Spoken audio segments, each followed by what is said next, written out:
नमस्कार साथियों, एक अभी न्यूज वायरल हो रही है जिसमें कहा गया कि आरबीआई ने अपना 12 बिलियन डॉलर का गोल्ड बेच दिया।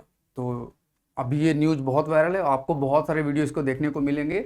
हालांकि ये सभी न्यूज जो है पूरी तरह से फेक है। पहले एक मिनट इस न्यूज को पूरा पढ़ लेते हैं, फिर मैं आपको बताता हूं कि अगर आरबीआई गोल्ड बेचता है या आरबीआई गोल्ड रखता है तो क्यों रखते हैं, उसके क्या कारण है। सबसे पहले तो देखेंगे यहाँ पे ये जो है पीआईबी भारत सरकार की एक अपनी संस्था है जो कि इस तरह की सभी जानकारियों को निकालता रहता है। अगर कोई फेक न्यूज आती है तो ब्लूमबर्ग की रिपोर्ट में कहा गया था कि इंडिया का जो बैंक है, शीर्ष बैंक है आरबीआई, उसने जो है अपना गोल्ड बेच दिया है। तो इन्होंने साफ साफ कहा कि भैया हमने ऐसा कोई गोल्ड वगैरह नहीं बेचा है, ये सब फेक न्यूज है। पहली बात तो ये क्लियर हुई। दूसरी, हम आरबीआई के पास ही आ जाएं। ये आरबीआई की ओरिजिनल साइट है, रिजर्व बैंक ऑफ इंडिया की, और इसकी साइट पर भी इन्होंने जो है बिल्कुल होम पेज पे बात बता दी है कि भारतीय रिजर्व बैंक ने अपना कोई भी पैसा अब तक कोई भी गोल्ड नहीं बेचा है। हमारे पास अभी भी 880.52 टन सोना अभी भी मौजूद है। इसका इन्होंने डेटा भी यहाँ पे दिया होगा कि रेगुलर बेसिस पर अगर आपको चाहिए तो आप डेटा हमारा देख सकते हैं कि हमारे पास सोना गोल्ड जो है वो कितने रुपए का कितने का है।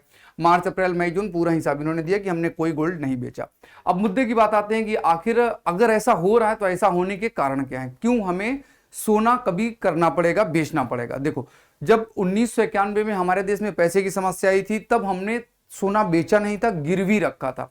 तो अभी यह है कि हमने सोना बेच दिया, हमने कोई सोना नहीं बेचा है। और सोना रखने का कारण क्या है, गोल्ड क्यों रखा जाता है, ताकि जैसे मान लीजिएगा हम भारत में कोई भी इंस्टीट्यूशन अपना लगाते हैं, विदेशी कंपनी भारत में गाड़ी बेचती है तो वह अपना गाड़ी बेचकर जो पैसा अपने देश लेकर जाएगी तो भारत का गांधी जी वाला नोट लेकर नहीं जाएगी, वह हमारे देश से पैसा आरबीआई के पास देगी। आरबीआई उन्हें उनके देश का नोट बदल के दे देगा।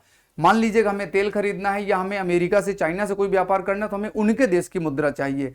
तो मुद्रा आदान प्रदान कैसे हो, बदली कैसे जाए, तो बदलने का एक सबसे अच्छा तरीका है कि हम किसी धातु से बदल ले। तो सोने से उसको बदला जाता है। तो जिस देश के पास जितना ज्यादा सोना होता है वहां का रुपया उतना ज्यादा ही मजबूत होता है। तो हमारे देश में भी अभी फिलहाल जो गोल्ड का रेट इतना ज्यादा हाई हुआ, उसमें एक बड़ा कारण था कि आरबीआई ने गोल्ड को परचेज किया ताकि इन फ्यूचर कभी भी कोई गड़बड़ी आए तो हमारे पास इतना स्टॉक रहे कि हम कंगाल होने ना पाए।